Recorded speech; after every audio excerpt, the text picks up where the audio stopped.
Flash Actu Ukraine. 3 points essentiels à retenir pour la journée du 5 mai 2023. Côté combat à Bakhmout, l'Ukraine a renforcé ses lignes défensives, mais les forces du Kremlin continuent de pilonner la zone au prix de lourdes pertes. Evgeny Prigojine, le chef du groupe militaire privé Wagner, pousse un coup de gueule, accusant l'état-major russe de ne pas fournir suffisamment de munitions à ses soldats. Il s'en prend directement au ministre de la Défense russe, Sergueï Shoigu, ainsi qu'au général Valery Gerasimov. Sur une vidéo, on le voit montrant ce qu'il prétend être le corps de ces mercenaires tués lors des combats en Ukraine et déclaré avec véhémence « Ces gars sont des hommes de Wagner qui sont morts aujourd'hui.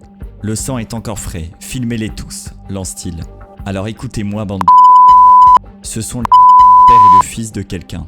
Et vous, bande de qui ne nous donnez pas de munitions, vous vous ferez bouffer les tripes en enfer. Il nous manque 70% de munitions. Shoigu, Gerasimov, où sont ces munitions? Regardez-les.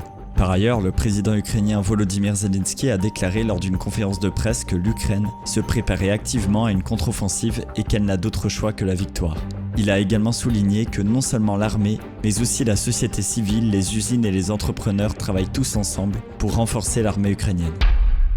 Côté soutien des alliés, le ministère des Territoires occupés de l'Ukraine a estimé sur Telegram que l'Ukraine se préparait activement à une contre-offensive et qu'elle n'a d'autre choix que la victoire. L'Ukraine aura besoin d'au moins 400 milliards de dollars pour se remettre des pertes subies à cause de la Russie.